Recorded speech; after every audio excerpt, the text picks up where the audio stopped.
karena gue Cina, jadi gue cerita soal Cina gitu. Kalau gue misalnya gue Cina, gue bikin film tentang orang Arab, ya udah itu film terakhir gue paling kan. Ada seorang teman bijak yang pernah menasehati gue, katanya kita ini harus belajar untuk bukan hanya move on dari kegagalan, tapi juga move on dari keberhasilan. Idealisme gue adalah gue pengennya film itu bukan hanya jadi hiburan yang lantas ketika keluar dari bioskop terus selesai gitu.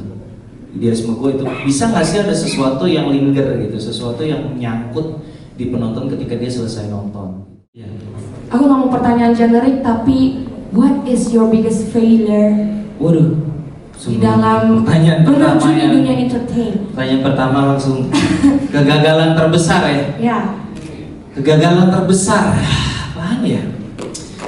Gue nggak ada kegagalan terbesar, tapi kegagalannya kecil-kecil tapi banyak gitu. Kita selalu punya kegagalan kan. Maksudnya kalau dihitung itu, kalau mau dicari-cari kegagalan terbesar mungkin ketika pertama kali terjun ke entertainment itu kan 2011 teman-teman. Tadinya saya lulus kuliah 2005, terus sempat jadi karyawan dulu selama 6 tahun. 2011 ketika ada stand up comedy di Kompas TV, waktu itu coba untuk daftar iseng-iseng gitu kan. Ternyata diterima dan belum sampai situ. Ketika masuk ke putaran final itu 12 besar, harus memilih mau lanjut, harus resign dari kantor. Gitu, jadi kan itu kan sebuah pilihan yang cukup berat. Waktu itu posisi udah lumayan, udah manajer sudah 6 tahun. Iya, kerjanya di recording company. Jadi ya udahlah gitu. Akhirnya dilepas jabatan kantor. Waktu itu posisinya bapak beranak satu gitu, steady income-nya dilepas, terjun ke stand up dengan berbagai mimpi-mimpi besar gitu. Ternyata begitu masuk kompetisi gagal masuk grand final, hanya ada di peringkat ketiga. Jadi itu yang mungkin kegagalan yang terbesar. Tapi ya jadi titik balik sih. Sebagai Ernest ini yang kita bisa lihat dari karya-karyanya mengangkat isu-isu etnis gitu. Iya. Dari perjalanannya kayaknya random ya, nggak kayak yang disuruh sama orang tua, kamu harus jadi dokter, kamu harus jadi ini. Tapi dimulai dari kuliah jurusan HI, lalu menerjuni radio. Baca Wikipedia ya. Cepet ya soalnya. Iya. Ya, terus aneh ada Cina kuliah FISIP, aneh banget ya. Iya, maksudnya lalu sekarang terjun kemarin terjun di stand up comedy. Gimana tuh dari keluarga? Games gak? Kan kayak random banget. Gak tau ya, bokap gue tuh liberal banget. Gue begitu kan tahun 98 tuh ketika Soeharto lengser, terus kan tiba-tiba era reformasi, terus kayaknya politik itu tadinya kita tuh nggak tahu politik itu proses yang tidak terbuka dari masyarakat, tidak accessible gitu, karena demokrasi yang waktu itu kan demokrasi terpimpin. Pak Harto bikin judulnya, paling bisa tuh orang bikin judul emang. Jadi seolah-olah demokrasi padahal bukan gitu. Jadi politik ketika 98 politik dibuka, terus kayaknya jadi politik tuh seru ya gitu. Makanya gue mau kuliahnya politik kan, karena memang nggak tahu mau ngapain gitu. Tapi 99 gue lulus SMA kuliah politik, so bokap gue ya udah aku mau kuliah politik di UI sama Unpad itu, cuman UI-nya nggak keterima kan, akhirnya masuknya ke Unpad. Ya udah sana, entah dia mendukung, entah dia nggak peduli sama gue, nggak tahu juga. Kayak gue mau ngapain pun sama dia, ya udah sana gitu. Jadi ya keluarga gue sih baik-baik aja, tapi memang nyokap gue punya toko gitu. Jadi ya dulu film Cek Toko Sebelah itu karena gue dari kecil memang hidupnya tuh sehari-hari di toko nyokap gue, sampai hari ini masih ada tokonya gitu. Wow. Lalu nih aku mau nanya, film mengangkat tentang isu etnis yang kayaknya kalau diomongin sehari-hari tuh rada sensitif gitu. Iya. Ada hal yang memorable nggak kira-kira waktu mengangkat isu-isu tersebut sebagai kayaknya satu-satunya nih filmmaker yang berani? Enggak sih, kalau dibilang satu-satunya filmmaker yang berani enggak. Cuman memang enaknya jadi apa ya? Jadi bercerita di sebuah karya tentang identitas kita sendiri. Ya memang itu privilege-nya. Maksudnya privilege gue untuk cerita tentang kehidupan orang Cina, privilege lo untuk cerita tentang kehidupan suku lo gitu. Jadi karena gue Cina, jadi gue cerita soal Cina gitu. Kalau gue misalnya gue Cina, gue bikin film tentang orang Arab, ya udah itu film terakhir gue paling kan. Mungkin gue nanti buka toko atau apa nggak tahu gitu. Cuman pertama politically correct kalau lu ngomongin tentang hal-hal yang lu tahu. Kalau lu ngomongin tentang lu ya orang ya itu lu gitu, orang orang apa namanya Kristen bikin film tentang orang Kristen, orang Islam bikin film tentang orang Islam dan seterusnya, ya memang nggak apa-apa. Tapi kalau misalnya lo, terutama kalau kita bicara etnis ya, kalau lo bicara tentang etnis lain, wah itu akan jadi ribet sih urusannya gitu. Bisa gue bikin film tentang suku lain. Tapi mumpung gue bisa bercerita tentang apa yang ada di dunia gue, dan itu jadi semacam jembatan kultural gitu in a way gitu ya, yang Cina merasa direpresentasikan, yang bukan Cina merasa oh kehidupan orang Cina tuh kayak gitu. Jadi ya menyenangkan sih. Susah nggak sih bikin film kayak gini untuk meyakinkan petinggi-petinggi? Saya mau bikin film seperti ini, membahas topik seperti ini. Entah itu petinggi atau market. Ya kalau waktu pertama kali bikin Ngenes itu kan itu adaptasi dari buku ya, buku Ngenes. Jadi meyakinkan produser tidak terlalu susah, malah produsernya yang nawarin. Biasanya kalau produser PH di Indonesia tuh pasti mereka akan hunting teman-teman ke toko buku, terus kalau ada buku di rak bestseller tuh akan jadi rebutannya PH untuk diproduksi jadi film gitu. Mungkin juga sebagian udah tahu. Nah, Ngenes waktu itu kebetulan kayak gitu, jadi ditawarin. Nah, pas ditawarin, gue bilang ya udah boleh, tapi boleh nggak gue jadi penulis skenario-nya pada waktu itu. Tapi ternyata dari produsernya, udah sekalian aja kamu nyutradarain. Ya udah, long story short, gue kecebur gitu kan. Waktu cek toko 11 sih, sebenarnya gue nggak pitch itu sebagai cerita tentang dari sudut pandang etnisnya sejujurnya. Maksudnya at the end of the day itu kan cerita sebenarnya tentang keluarga, ada bapak punya anak kaki 2 gitu, soal mau warisi toko ke anak yang mana. Sebenarnya itu bukan soal bicara soal identitasnya, tapi soal konflik keluarganya. Jadi dia juga nggak terlalu, gue juga nggak berusaha mengkomunikasikan itu ke penontonnya, tonton deh ini film tentang etnis tertentu gitu, nggak juga, tentang sebuah keluarga gitu. Jadi memang nggak menjadi struggle yang berat untuk meyakinkan produser, karena memang dari awal tidak dimarket sebagai, dan konsep ceritanya juga bukan membahas di struggle etnisnya gitu, kayak bahwa tokonya si Ko Afok itu dulu 98 pernah dijarah, dia harus mulai lagi dari nol, itu cuma jadi background story aja, bukan jadi sentral konfliknya gitu. Baik.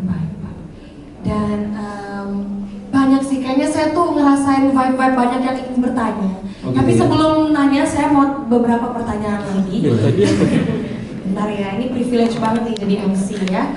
Oke, sebagai stand-up comedian and juga filmmaker, punya idealisme. Boleh kasih tahu kita nggak?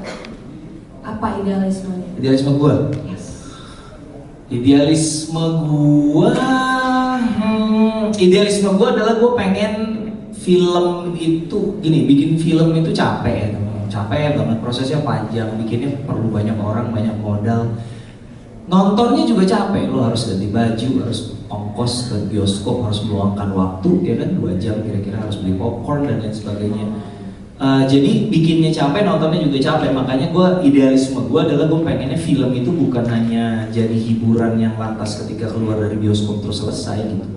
Idealisme gue itu bisa nggak sih ada sesuatu yang linger gitu, sesuatu yang nyangkut di penonton ketika dia selesai nonton gitu. Apapun, apakah itu jokesnya, apakah itu message-nya, apakah itu bagian tertentu dari filmnya yang dramatis sehingga relate, sehingga dia merasa mewakili, terrepresentasikan, atau apa, ada inspirasi tertentu yang dia dapat, apapun itu ya, itu idealisme gue kayak gitu. Karena menurut gue film itu panggung yang apa ya, waktu dimana gue sebagai storyteller bisa berdialog, bisa bercerita sama teman-teman yang nonton dengan sangat personal gitu. Walaupun lo di dalam bioskop itu ada 100, 200, 300 orang, tapi sebenarnya saat lo nonton film itu adalah dialognya si storyteller atau filmmakernya dengan penontonnya. It's a very personal and spiritual experience sebenarnya. Jadi ada banyak kesempatan untuk menjadikan itu sesuatu yang bermakna. Dan gue menyadari ini juga nggak dari awal gitu. Gue menyadari ini gara-gara dicek toko sebelah gue. Gue cerita sedikit, ada 2 cerita pengalaman orang yang nonton film itu yang membuat gue tersadar gitu. Jadi di sini pada nonton toko sebelah film. Jadi ada orang cerita sama gue bahwa dia nonton cek toko sebelah, terus dia suka banget, dia cowok, karena dia suka banget dia ajak papahnya nonton. Setelah keluar dari bioskop, di perjalanan pulang dari bioskop ke rumah, papanya ngomong gini sama dia. Papanya bilang, nah papa minta maaf ya kalau selama ini papa terlalu keras sama kamu. Gue dengar cerita kayak gitu, gue mikir, bokap gue dari kecil gebukin gue gak pernah minta maaf. Sapu lidi, ban pinggang, moceng gak pernah minta maaf dia. Ini orang nonton film doang bisa minta maaf gitu. Berarti apa? Berarti ternyata ada sesuatu, there's something in the movie, in a cinematic experience, specifically cinematic experience. Jadi kita bicara film tuh gak bisa memisahkan antara film dan konteks bioskopnya gitu. Kalau nonton filmnya di Hawk atau di iFlix dan teman-temannya, lu kan dapet filmnya sih, tapi gak akan sama pengalamannya gitu. Terus cerita satu lagi soal Jack Thomas juga. Jadi kan ceritanya si Pak Afuk itu punya toko kan, nah jadi ada orang yang cerita papahnya mirip sama Pak Afuk gitu, udah tua, tinggal sendiri di sebuah ruko gitu.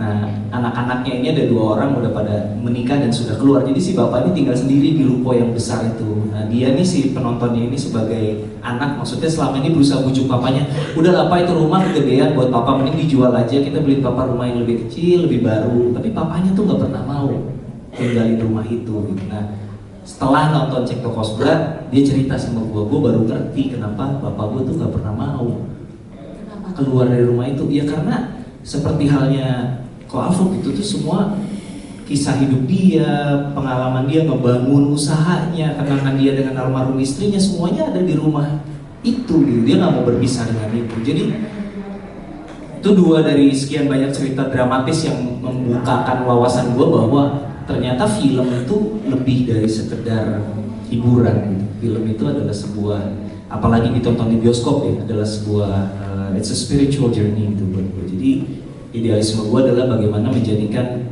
pengalaman menonton itu worthwhile lah buat penonton gitu. Boleh tepuk tangannya enggak? Lalu nih, Ko Ernest, aku mau nanya, setelah membuat film sampai Imperfect nanti yang kelima ya betul. Kelima, are you considering yourself as a successful filmmaker?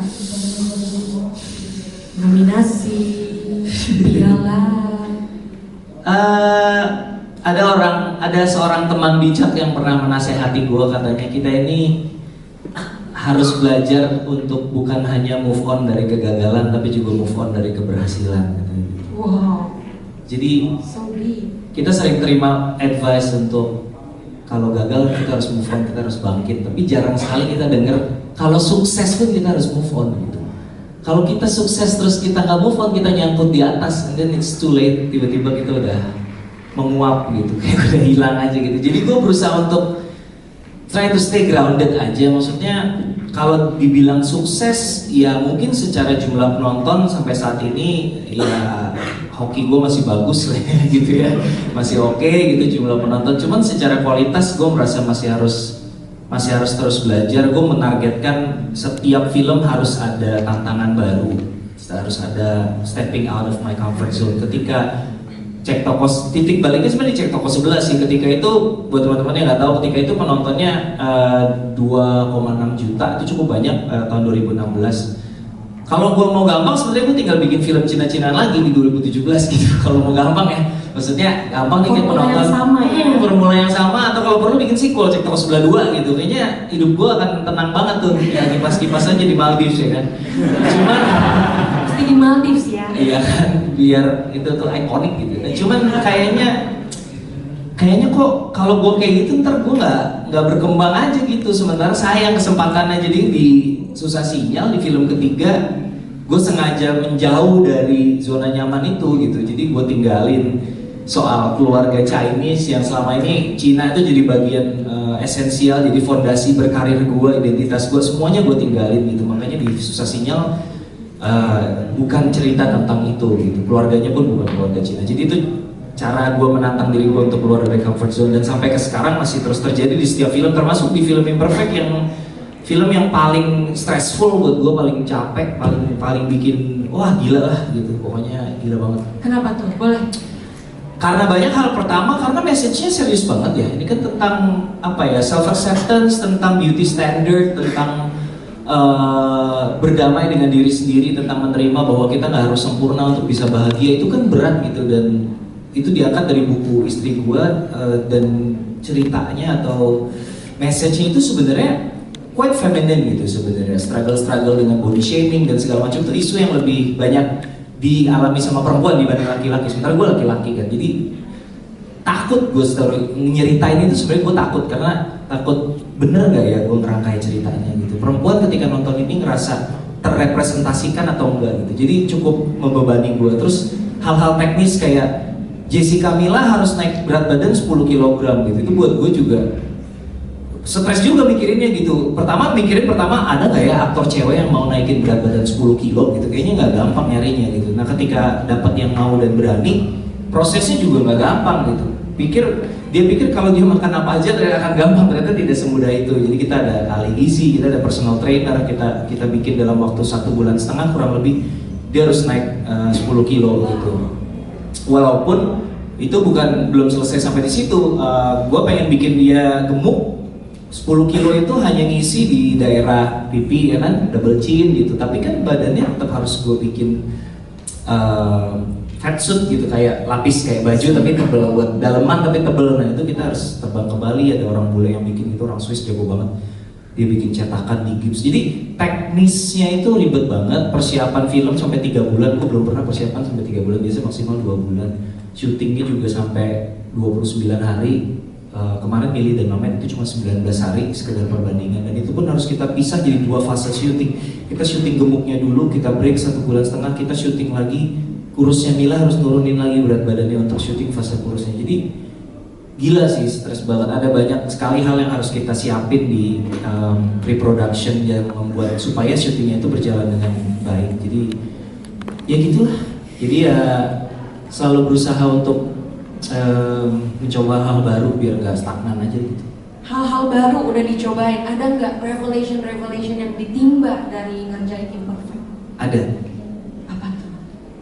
Kunci dari teamwork adalah melepaskan ego.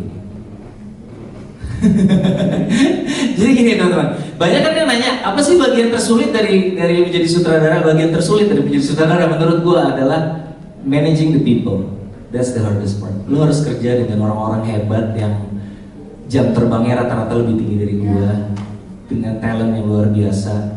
Seniman tuh pasti ego, maksudnya egonya gede gitu. Seniman, idealis kan. Gue harus bekerja sama dengan seniman-seniman spesialis. Gue generalis, spesialis. Sutradara tuh kayak spesialis tapi generalis gitu. Bekerja sama dengan spesialis-spesialis ini kan, spesialis kostum, spesialis tata artistik, spesialis makeup, spesialis macam-macam gitu. Gimana bisa teamworknya berjalan dengan baik, itu yang susah, paling susahnya gitu. Itu yang paling banyak harus mengorbankan ego, lebih ke ego sih sebenarnya. Pasti kayak kita tuh sebagai tanda kutip sebagai leader kan pasti kita punya visi dong. Betul. Leader harus punya visi, benar kan? Visi gue tuh gini gitu.